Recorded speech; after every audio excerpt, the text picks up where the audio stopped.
Hi! உங்க வீட்ல மாங்கா இருந்துச்சுன்னா, கண்டிப்பா நீங்க இத ட்ரை பண்ணி பாருங்க. ஒரு வாரத்துக்கு ஒண்ணுமே ஆகாது. செய்றதும் ரொம்ப ஈஸி தான். அதுக்கு ஒரு கடாயில கொஞ்சமா நல்லெண்ணெய் சேர்த்துக்கிறேன். இது கூடவே கொஞ்சமா கடுகு, கடலைப்பருப்பு, கருவேப்பிலை, காஞ்ச மிளகாய் இதெல்லாம் நல்லா வறுபடட்டும். இதுல ஒரு 5 to 6 சின்ன வெங்காயம் நான் கட் பண்ணி சேர்த்துக்கிறேன். இதுவுமே லைட்டா வதங்கட்டும். இது கூடவே நான் கட் பண்ணி வச்சிருக்க மாங்காய சேர்த்துக்கிறேன்.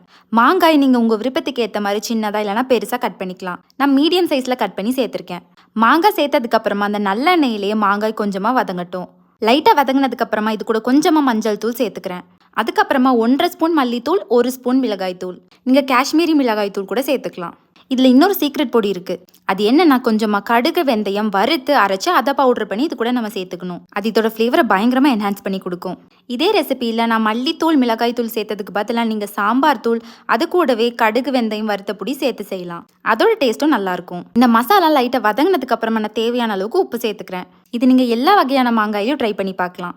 ஒட்டு மாங்காய், நாட்டு மாங்காய் எது வேணாலும் பண்ணி பார்க்கலாம். நான் இன்னைக்கு ஒட்டு மாங்காய் தான் யூஸ் பண்ணியிருக்கேன். புளிப்பு மாங்காய் வச்சு செஞ்சிங்கன்னா இன்னுமே டேஸ்ட் நல்லாயிருக்கும்.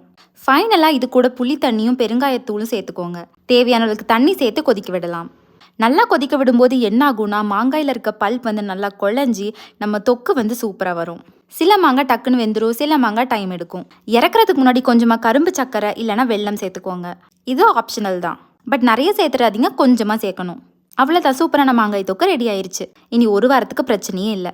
வீட்டில் என்ன சாப்பாடு செஞ்சாலும் சரி, இதையும் கொஞ்சமாக தொட்டுட்டு என்ஜாய் பண்ணுங்க. பாய்.